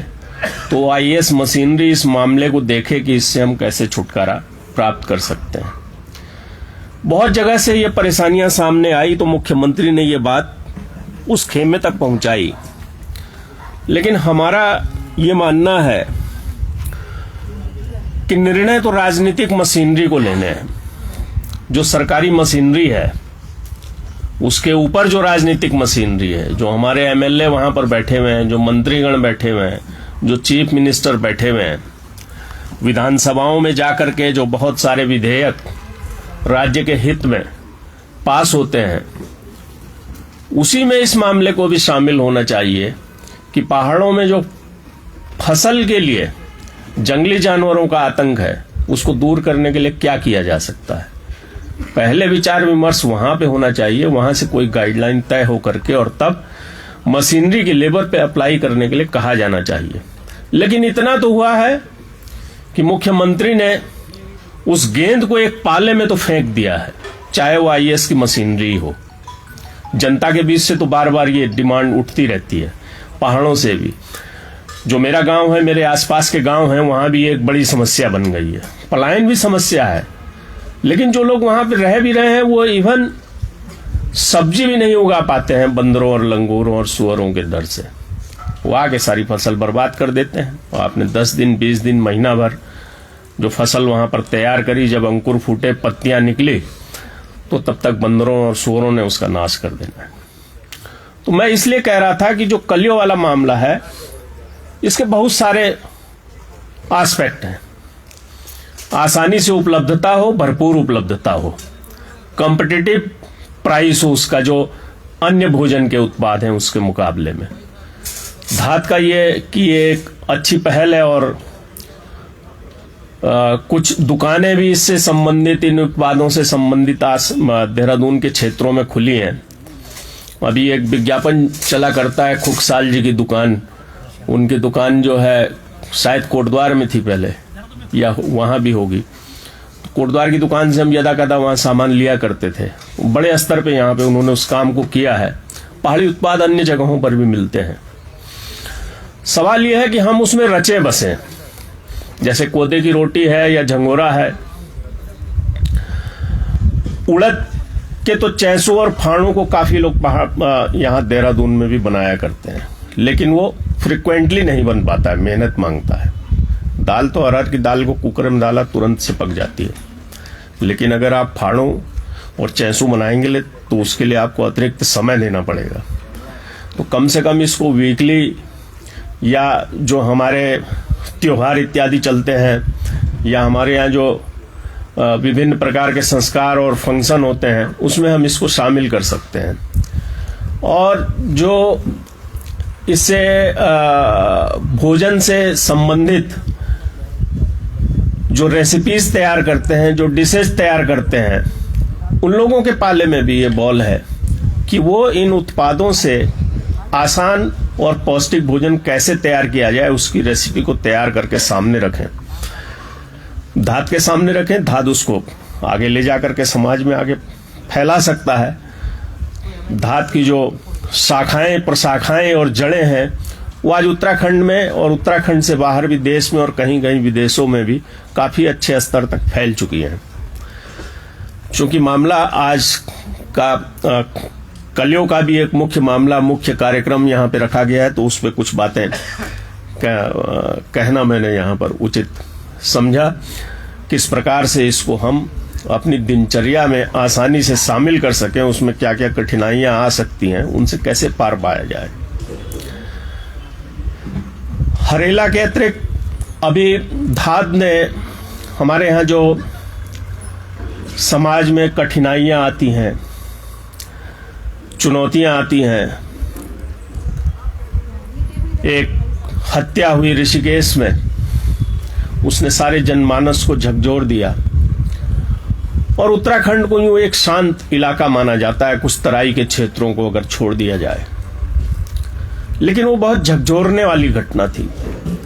और उसका महज इतना ही जुड़ाव नहीं था कि एक व्यक्ति ने या 2-3 व्यक्तियों ने किसी स्त्री की, किसी महिला की, किसी लड़की की हत्या कर दी, बल्कि उसके पीछे षड्यंत्र, उसके पीछे प्रॉपर्टी, उसके पीछे जमीन जायदाद, उसके पीछे होटल, रिजॉर्ट्स, ये सब जो नए प्रकार का कल्चर समाज में डेवलप हो रहा है, और उस नए समाज में जो ठेकेदारी संस्कृति है, अधिकारियों की संस्कृति है, नेताओं की संस्कृति है, और इनमें जो गलत एलिमेंट है, उनका जो नेक्सस काम कर रहा है, वो सारा गठजोड़ यहां पर दिखाई देता है। मैं सलाम करूंगा धात को कि उसने इस प्रकार के मुद्दे को भी अपने हाथ में लिया और सिर्फ इसी मुद्दे को हल करने का काम नहीं कर रहा है या इसके लिए आवाज नहीं उठा रहा है, बल्कि इस मुद्दे के बिना पर स्त्री और पुरुष के बीच जो भेदभाव है, जो हमारा समाज है, पितृसत्तात्मक समाज है, जिसमें पुरुषों को कहीं अधिक अधिकार मिले हुए हैं, बहुत ज्यादा अधिकार मिले हुए हैं स्त्रियों की अपेक्षा। उनके संस्कार इस प्रकार से डेवलप होने लगते हैं बचपन से लेके, बच्चे के पैदा होने से लेके, कि स्त्री और पुरुषों के बीच किस प्रकार से दूरी पैदा होती है, सोच में भी दूरी पैदा होती है। उस पूरे मसले को यहां से उठाने का निर्णय किया। मेरी सलाह थी, मेरी तन्मय से भी बात हुई थी कि ये मामला हमारा एजुकेशन लेवल तक जाना चाहिए। जैसे हमने हरेला की मुहिम को सरकार के सामने रखा, सरकार ने माना, हमने कई सालों तक काम किया और सरकार ने माना और एक छुट्टी भी डिक्लेयर करी, और अब पूरा 1 महीना तक हरेला का कार्यक्रम चलता है। प्रकृति से हमारा किस तरह से जुड़ाव होता है, अपने पारंपरिक उत्पादों से किस प्रकार से हमारा जुड़ाव होता है, वो सारी मुहिम हमारे सामने अब है। तो ये जो जेंडर इनइक्वालिटी का मामला है, स्त्री और पुरुष के बीच जो भेदभाव का मामला है, पितृसत्तात्मक समाज का जो मामला है, ये जब तक इसको दूर करने के लिए बच्चों के स्तर से हमारे संस्कारों में चीजें, अच्छी चीजें रोपी नहीं जाएंगी, तब तक उसको ठीक करना मुश्किल होगा। इसलिए हम चाहेंगे कि इस मुहिम को स्कूली स्तर तक ले जाया जाए। जब मेरी शुरुआत में उनसे बात हुई थी और मुझे अच्छा लगा कि इस मामले को स्कूली स्तर तक ले गए। धाद अभी अपना व्यक्तिगत प्रयास कर रहा है। हम चाहेंगे कि हमारे व्यक्तिगत प्रयासों से, धात के साथ के लोगों के व्यक्तिगत प्रयासों से ये मामला इतना आगे तक जाए कि सरकार पर एक दबाव बने कि वो दर्जा 1 से लेकर और दर्जा 12 तक के जो हमारे स्कूल कॉलेज हैं, वहां पर जेंडर इनइक्वालिटी, उसकी सुरक्षा किस प्रकार हो, उसकी सोच में समानता किस प्रकार से आए, इसको पाठ्यक्रम में शामिल किया जाए। जैसे हमारे जमाने में पाठ्यक्रम में कृषि भी एक सब्जेक्ट होता था, पीटी भी एक सब्जेक्ट होता था, उसकी निरंतर क्लासेज चलती थी। एक क्लास पीटी की होती थी, कृषि की भी होती थी। जो लोग कृषि का विषय नहीं लेते थे, उनकी काष्ठ कला की होती थी, लकड़ी वगैरह का काम करते थे। तो उसमें तो मैं गया नहीं, मैं कृषि वाले में चले गया था, तो काष्ठ कला का तो मुझे ज्यादा ज्ञान नहीं है। खूब खुदाई उदाई करते थे, गुड़ाई भी करते थे, बीज भी बोते थे। ऐसे ही जो जेंडर इनइक्वालिटी का मामला है, जब ये दर्जा 1 से आएगा, बच्चे के मनोविज्ञान के हिसाब से दर्जा 1 में क्या बच्चे को पढ़ाया जा सकता है, समझाया जा सकता है, 2 में क्या कहा जा सकता है, 3 में क्या कहा जा सकता है, इंटर तक आते आते उसका बाल मनोविज्ञान कहां तक पहुंच गया है, टीनेज स्टेज उसकी आ गई है, उस स्टेज में समाज में उसकी भागीदारी, स्त्रियों के प्रति सोच कैसी होनी चाहिए, यदि ये हमारे पाठ्यक्रम में शामिल होता है, सरकार की पहल होती है, राज्य सरकार की पहल होती है, केंद्र सरकार की पहल होती है, तो चीजें बदल सकती हैं। समानता की बात करी जाए, सुरक्षा की भी बात करी जाए, और जेंडर इनइक्वालिटी की जब हम बात करेंगे तो ये महज सिर्फ स्त्री और पुरुष के बीच का ही मामला नहीं जाएगा, ये थर्ड जेंडर के मामला भी जाएगा, लेस्बियन का मामला भी जाएगा, गेज का मामला भी जाएगा। बहुत सारे मामले खुलते चले जाएंगे जो दर्जा 1, 2, 5 का विषय तो नहीं होगा, लेकिन 10वीं और 12वीं तक का ये विषय बन सकता है। ये हमारे संस्कारों में शामिल हो जाना चाहिए, हमारे परिवार की, समाज की बहसों में शामिल हो जाना चाहिए। मैं समझता हूं कि धाद ने इसको प्राइमरी स्तर पे जो शुरुआत यहां पे करी है, आने वाले सालों में शायद ये एक मुहिम, अच्छी मुहिम, और जो प्रेशर डाल सके ऐसी मुहिम बन पाएगी कि इसको सरकारी स्तर पर इस मामले को सरकार स्वीकार करेगी और इसको हमारे जो पाठ्यक्रम है उसको उसका एक आवश्यक हिस्सा इसका बनाएगी। और ये कम से कम इसका एक एक चैप्टर जो है प्रत्येक क्लास में बच्चों को बेसिक से ही शुरू करवाया जाएगा। मेरी शुभकामनाएं रहेंगी धात के लिए कि वो इस काम में आगे बढ़े। धात के सभी सैकड़ों हजारों जो साथी धात से जुड़े हुए हैं, इस जेंडर इनइक्वालिटी पे एक बहुत बड़ा मामला है। ये दुनिया को पूरी तरह से बदल देने वाला मामला है। दुनिया की आधी आबादी हम मान के चलते हैं कि स्त्रियों की है। यदि वो मामला बनता है, समानता का बनता है, उनकी आज़ादी से रिलेट करता है, उनकी सुरक्षा से रिलेट करता है, तो एक बहुत बड़ा मामला बनेगा। और इससे विकास की न जाने कितनी संभावनाएं, न जाने कितने कोण खुल सकते हैं, जो अभी तक काफी कुछ बंद पड़े हैं, कम से कम हमारे देश में। मैं धात को पुनः धन्यवाद दूंगा। काफी समय मैंने आप लोगों को लिया। जिन लोगों को ज्यादा समय ले लिया उनसे माफी चाहूंगा। और भविष्य में धात के लिए मेरी शुभकामनाएं रहेंगी। आप सभी साथियों के सहयोग के लिए बहुत बहुत धन्यवाद।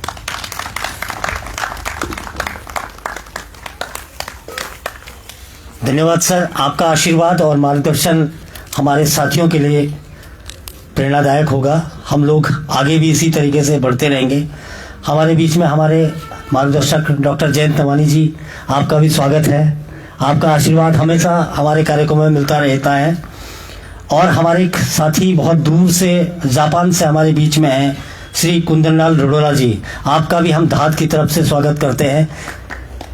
पुष्पलता दीदी जी, आपका भी स्वागत। डॉक्टर कुलदीप मर्तोलिया जी, आपका भी स्वागत।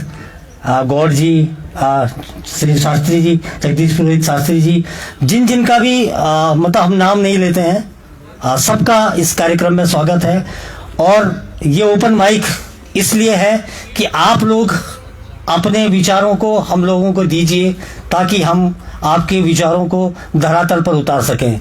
तो माइक आपका स्वागत कर रहा है। दूसरी तरफ भोजन भी तैयार है, तो प्लीज कृष्णा कोटनारा जी आइए, आपके विचार। मैम पगुड़ा मैम, आप बहुत दूर से आए हैं, तो आपके तो विचारों को हम जानना ही चाहते हैं।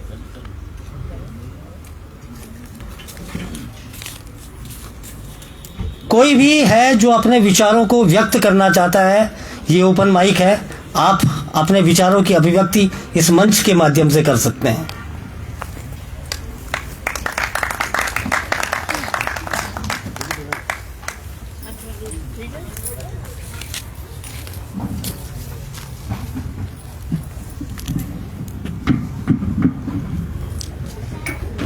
अपनी लोक संस्कृति को बचाने के लिए एक विचार को धात के रूप में परिणित करने के लिए इतने सारे प्रयास करने के लिए, अपने पहाड़ को बचाने के लिए और इतना सारा परिश्रम करने के लिए मैं धात का बहुत बहुत धन्यवाद करती हूँ और बहुत बहुत साधुवाद देती हूँ कि इस प्रकार के प्रयास ही हमारे पहाड़ को और पुनर्जीवित करेंगे, हमारे पहाड़ को उन्नत करेंगे, समृद्ध करेंगे। तो मैं यहाँ पर एक छोटी सी कविता बोलूँगी गढ़वाली। और जब हम जंगलों में जो है सुनते हैं कि जंगलों में महिलाएं गीत गाती हैं, तो हमारी ये परंपरा, क्या हमारा स्त्रियों का स्वभाव रहा है कि वो जब भी हमने जो है अपने दुख को, सुख को अपने गीतों में उड़ाया है, दुखों को भी गीतों में उड़ाया है और सुखों को भी हमने अपने गीतों के द्वारा समाज में फैलाने का प्रयास किया है। तो इसी भाव का को थोड़ा सा मॉडिफाई करके मैंने एक छोटा सा गीत बनाया था, शायद आप लोगों ने सुना भी होगा। स्त्रियां हमारे यहाँ बड़ी झिझक उनके अंदर रहती थी। दुख क्या, वो सुख भी जो है किसी से व्यक्त नहीं कर पाती थी। तो जब भी अपने कामों में कहीं जाती हैं तो अपने न्योली गाती हैं जंगलों में जाकर के या खेतों में जाकर के, और बहुत सुंदर ढंग से अपने भावों को, चाहे वो दुख के हैं चाहे सुख के हैं, सुनाती हैं, व्यक्त करती हैं। तो उसी स्वभाव को मैं यहाँ पर आपके सामने प्रस्तुत करूँगी। कभी गुंद्यारा चिखुटू, कभी गूंद्या राच खुटू कभी ठोकर लगनी चा, कभी गूंद्या राच खुटू कभी ठोकर लगनी चा, बस यानी कनी जनी जिंदगी कटनी चा, बस यानी कनी जनी जिंदगी कटनी चा, कभी उजाला दिनों माँ रात सी हुई चा, कभी उजाला दिनों माँ रात सी हुई चा, कभी आँखों माँ आंसू की पणदरी लगी चा, कभी आँखों माँ आंसू की पणदरी लगी चा, फिर भी माया ढकी आँखी, फिर भी माया ढकी आँखी सूपी न देखनी चा, बस यानी कनी जनी जिंदगी कटनी चा, बस यानी कनी जनी जिंदगी कटनी चा, सभी खैरी का यू दिन आसमां काटना, सभी खैरी का यू दिन आसमां काटना, बाटा सिवार दुख को ढूंग ढूंग चालना, बाटा सिवार दुख को ढूंग ढूंग चालना, मर गया ताणी ताणी, मर गया ताणी ताणी कमर दुखनी चा, बस यानी कनी जनी जिंदगी कटनी चा, बस यानी कनी जनी जिंदगी कटनी चा, कभी अफू घोड़ माच, कभी अफू घोड़ा माच, कभी घोड़ा कांदी माँ, कभी अफू घोड़ा माच, कभी अफू घोड़ा माँ, कभी गिना कभी उठना सुख दुख के आंधी माँ, कभी गिना कभी उठना सुख दुख के आंधी माँ, कभी मुंड मुंड चिपाणी, कभी मुंड मुंड चिपाणी, कभी गोली सुखनी चा, बस यानी कनी जनी जिंदगी कटनी चा, बस यानी कनी जनी जिंदगी कटनी चा। बहुत बहुत धन्यवाद। और जिंदगी बहुत कीमती चीज, ये तो बहुत अच्छा ढंग से हम जी करी के माँ अपनी जिंदगी काटने चाहिए, और हम पूरा आप भी दूसरे तभी सुख देने भी हम हमेशा प्रयास करना चाहिए। धन्यवाद।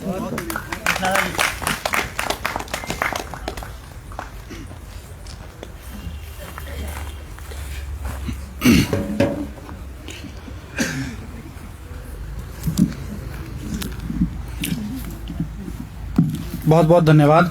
आप थे मंच प्रदान करने वास्ता। सहनावतु सहनो भुनक्तु सह वीर्यं करवावहै तेजस्विनावधीतमस्तु मा विद्विषावहै। वेद की ये ऋचाएं वास्तव में धाद को इंगित करते हुए बनी हुई है।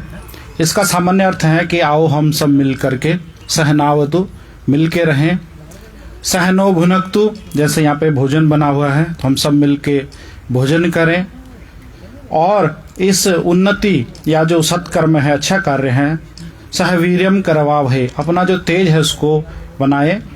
और यहाँ पे गुरु और शिष्य के लिए भी था कि सहवीर्यम करवावहै तेजस्विनावधीतमस्तु मा विद्विषावहै। तो केवल यहाँ पे एक शिष्य गुरु का नहीं, अभी तो आज चरितार्थ हो रहा है, और धात संस्था का मैं धन्यवाद करना चाहता हूँ। आपने मंच प्रदान किया। मैं कृष्ण कुमार कोटनाला राजीव गांधी नवोदय विद्यालय टिहरी में कार्यरत हूँ, और मूल निवास हमारा लैंसडाउन पौड़ी गढ़वाल में है। हमारे विद्यालय में पिछले कई वर्षों से धात के माध्यम से एक कक्षा कोना का कार्यक्रम संचालित किया जा रहा है। उसमें विमल रतूड़ी जी और पवार सर जी के माध्यम से कोने संचालित किए जा रहे हैं। और सबसे पहले परिचय उनके द्वारा यहाँ कार्यक्रम किए जाते हैं। उसके अलावा हरेला का कार्यक्रम और फूलदेही का कार्यक्रम भी हमारे विद्यालय में बड़े उत्साह से छात्रों के द्वारा किया जाता है। इस अवसर पर मैं अधिक न कहते हुए 2 पंक्तियां गढ़वाली में सुनाना चाहता हूँ। देवभूमि शीर्षक है देवभूमि। एक मिनट जी। देवभूमि देवभूमि अपनी खुजानी च तुम थे, देवभूमि खुजानी च तुम थे, कख लुक्या छा तुम मुखड़ी दबे की, देवभूमि खुजानी च तुम थे, कख लुक्या छा तुम मुखड़ी दबे, सुपुण्य तुमरा सचवेगे, सुपुण्य तुमरा सच सच वेगी, बिरण पीठी मटेक लगे की, बिरण पीठी मटेक लगे की, देवभूमि अपनी खुजानी च तुम थे, मिन भी सोची छो कभी तुम भी ऐला, मिन भी सोची छो कभी तुम भी ऐला, दिन मेरा भी बड़ी जाला, दिन मेरा भी बड़ी जाला, पढ़ लिखी की तुम जब साब वेला, पढ़ लिखी की तुम जब साब वेला, मेरी गैती का सुपना सजी जाला, मेरी गैती का सुपना सजी जाला, देवभूमि अपनी खुजानी च तुम थे, कख लुक्या छ तुम मुखड़ी दबे की। आगे कह रहे हैं धरती अपनी भी बांझी रगीनी, धरती अपनी भी बांझी रगीने, सोच छोयो आसुन हैरी वैली, सोच छोयो आसुन हैरी वैली, अब आंसू भी मेरा सुखी गैनी, अब आंसू भी मेरा सुखी गैनी, जिकुड़ भी अब तिसल उबलानी, जिकुड़ भी अब तिसल उबलानी, देवभूमि अपनी खुजानी च तुम थे, कख लुक्या छा तुम मुखड़ी दबे की। अंतिम पंक्तियां हैं। रुपया पैसा बहुत कमेला, रुपया पैसा बहुत कमेला, जन्मभूमि अपनी कखन लेला, जन्मभूमि अपनी कखन लेला, अब तो लौटी की जरा सी देखा, अब तो लौटी की जरा सी देखा, दुबरा मौका मिल दूनी लगा लू, दुबरा मौका मिल दूनी लगा लू, देवभूमि अपनी खुजानी च तुम थे, कख लुक्या छा तुम मुखड़ी दबे की। धन्यवाद। पुनः एक बार सभी लोगों का बहुत बहुत धन्यवाद।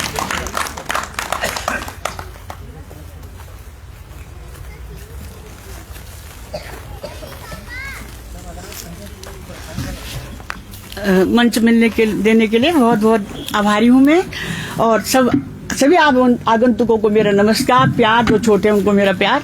मैं पुष्पलता मंगाई, रिटायर्ड प्रवक्ता डाइट देहरादून, और वर्तमान में संपादक, एक पत्रिका की संपादक हूँ। मैं स्मृति वन में रिटायरमेंट के बाद जुड़ी हूँ। वो एक बहुत ही मजेदार किस्सा है कि मैं कोई मेरे नथुवाला में एक भाई हैं, वो बोले तो उन्होंने कहा दीदी हमारे घर में पारिजात का पेड़ लगा दो। तो मैंने एक पारिजात का पेड़ ले रखा था, घर में रखा था, खूब बड़ा पेड़। तो अचानक मैं धार से जुड़ गई, तो मैंने कहा ये क्या, मतलब कितना बढ़िया हो गया, बहुत ही अच्छा हुआ। तो मैंने यहीं पे भी अपना पेड़ लगा रखा है अपने पति की उनमें, मतलब अब मुझे 3-4 साल हो गए स्मृति वन। पहले मुझे पता नहीं था जब मैं जॉब में थी। तो अब मैं एक छोटा सा गढ़वाली गीत आप लोगों के सम्मुख गा रही हूँ। एक घुघुटी होती है, एक आप सब जानते होंगे, मतलब अधिकतर एक घुघुटी होती है गढ़वाल में, जो जैसे कबूतर रेबार ले जाता है तो वहाँ घुघुटी रेबार ले जाती है, खबर मतलब। प्यारी घुघुती जाली मेरी माँ जी ते पूछ आली प्यारी घुघुती जाली मेरी माँ जी ते पूछ आली सभी फूलों में रंग एगी सभी फूलों में रंग एगी मेरा खूटा पराज लेगी मेरा खूटा पराज लेगी मेरा गला बाडोली लेगी मेरी गला बाडोली लेगी मेरी आग भभरान लेगी मेरी आग भभरान लेगी हो प्यारी घुघुती जाली मेरी माँ जी ते पूछ आली मेरी माँ को रेवार नहीं आई मेरी माँ को रेवार नहीं आई मेरो भुल्ला भी मैं मुनि आई मेरो भुल्ला भी मैं मुनि आई तू रात सुपी न आई तू रात सुपी न आई हो प्यारी घुघुती जाली मेरी माँ जी ते पूछ आली मेरी माँ जी ते पूछ आली। धन्यवाद, नमस्कार।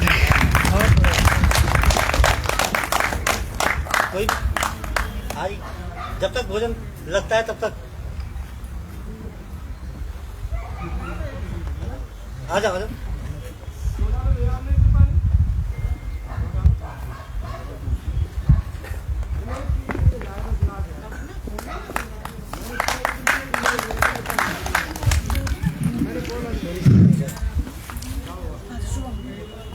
सभी मंचासीन बंधुओं कुमार संभव में लिखा है कि ये हिमाद्रि तुंग, ये हिमालय पर्वत, इसकी उपत्यका में द्रोण नगरी में देहरादून के अंतर्गत माल देवता इस स्थान पर धाद स्मृति वन संस्था के द्वारा ये आयोजन, इस संस्था में उपस्थित समुपस्थित सभी प्रायोजक मंडल को इस धाद में अपने तन मन धन से जो समर्पित लोग हैं उनको मैं बहुत बहुत बधाई और धन्यवाद साधुवाद देना चाहूँगा। मैं अपना सौभाग्य समझता हूँ कि आज मुझे भौतिक रूप से पहली बार यहाँ उपस्थित होने का सौभाग्य प्राप्त हुआ। बहुत कुछ यहाँ मुझे सीखने को मिला। वैसे मैं जुड़ा हुआ तो इसमें पहले से हूँ, लेकिन समय अभाव के कारण उपस्थित नहीं हो सका। हमारे श्री सुशील पुरोहित जो यहाँ सबसे पहले संचालन कर रहे हैं, ये मेरे अपने गांव के, मैं थोड़ा यहाँ पर नहीं है बताना भी चाहूँगा कि मेरे गांव में 3 विभूति ऐसी हैं। Doctor D.R. पुरोहित प्रोफेसर का नाम आपने सुना होगा, जिनको अभी अभी महाराष्ट्र सरकार ने गढ़ रत्न से नवाजा, और अभी उनको गणतंत्र दिवस पर संगीत नाट्य अकादमी द्वारा दिल्ली में राष्ट्रपति महोदय के हाथों से कर कमलों से पुरस्कृत किया जाएगा। दूसरे ये मेरे अपने प्रियतम सुशील पुरोहित, ये भी ऐसी ही संस्थाओं से जुड़े हुए जो कि हमेशा समाज सेवा से सरोकार रखते हैं। और तीसरे हैं इन्हीं के ताऊ जी के लड़के डॉक्टर सुभाष पुरोहित, जो कि हमेशा ऐसे ही सरोकारों से जुड़े रहते हैं। तो मैं पुनः आप सबको, आयोजक मंडल को, इस कलियुग फूड फेस्टिवल जो आज का आयोजन है, इसमें आपने जो अपना अमूल्य कार्यक्रम प्रस्तुत किया, हमारे लिए तो अमूल्य ही है। इसके लिए मैं आपको पुनः साधुवाद और धन्यवाद देता हूँ। यहाँ पर बहन मंजू काला ने कलियुग फूड के विषय में बहुत विस्तार से बताया। वास्तव में हमारे गांव, अभी भाई साहब पूर्व वक्ता इन्होंने कहा कि गांव में पलायन एक बहुत बड़ी समस्या उत्पन्न हो रही है, और उसकी वजह भी है। एक तो गांव में हम खेती करें तो करें कैसे। मैं भी गांव से जुड़ा हुआ हूँ, मेरी भी एक आध खेत हैं, लेकिन आप यकीन नहीं करेंगे भाई साहब कि खेत में मंडुआ बोया, तोर गहत बोए, लेकिन उसको दोबारा खेत में नहीं गए कई लोग। क्यों? कि सुअर और बंदरों ने जो है, जैसी फसल तैयार पकने को हुई वैसे उसको बर्बाद कर दिया, खा पी करके जो है सारी नष्ट कर दिया। तो ये बहुत बड़ी समस्या है। आपने अभी बहुत अच्छे प्रस्ताव इसमें रखे। इक्वलिटी इन जेंडर, बहुत अच्छा प्रस्ताव आपके द्वारा रखा गया। यहाँ पर साकेत रावत जी के द्वारा बहुत अच्छे विचार अपने रखे गए। तो यहाँ पर हमें बहुत कुछ सीखने को मिला। मैं इस संस्था की दिन दूनी रात चौगुनी उन्नति के लिए ईश्वर से पुनः प्रार्थना करता हूँ। आपने मुझे मंच पर आने का समय दिया, मैं पुनः आपका बहुत बहुत धन्यवाद करता हूँ।